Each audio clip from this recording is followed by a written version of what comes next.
was one of thousands of young men tasked with accomplishing goals against impossible odds. Harlan grew up in a small town in Connecticut named Fairfield.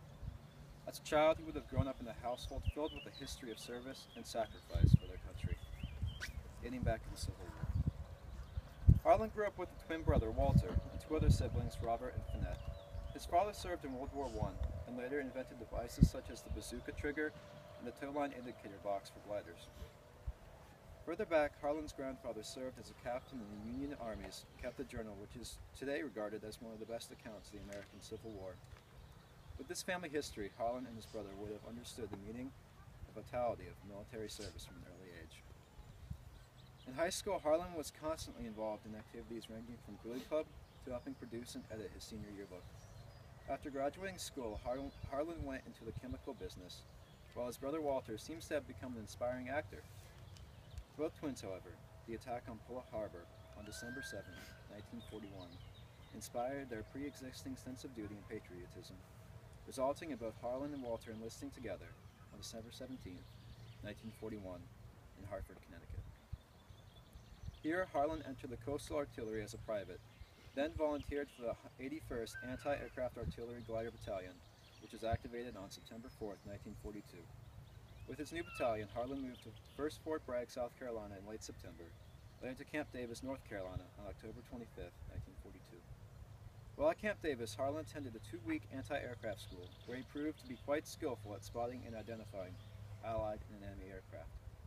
Before becoming an officer, Harlan served as a leader throughout his training and achieved the rank of sergeant during 1943, exemplifying his abilities as a leader and outstanding soldier. Soon after basic training, Harlan embarked to Britain with the 81st aboard the HMS Samaria. Upon landing, he helped lead a quartering party to Bastille Park in the fall of 1943.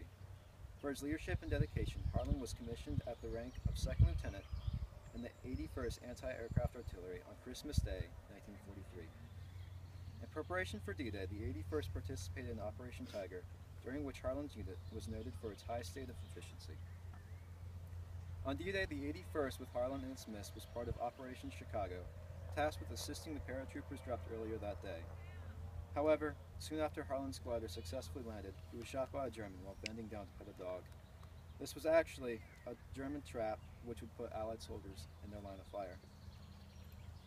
While it is impossible to predict what would have happened if Harlan had survived and fought on, I feel safe in assuming that he would have proved to be a sure and inspiring leader for his men in battle. However, in death, Harlan would have become a rallying point for his unit and encouraged them to carry the fight to the enemy. Second Lieutenant Harlan Rugg, his life was ended almost as soon as it had begun, and like the short flash of light from a flare, burning brightly, but was extinguished in the blink of an eye. It is in this sacred soil, gained at such a high price, that we can see the depth of his sacrifice for his country, comrades, and certainly for the people back home.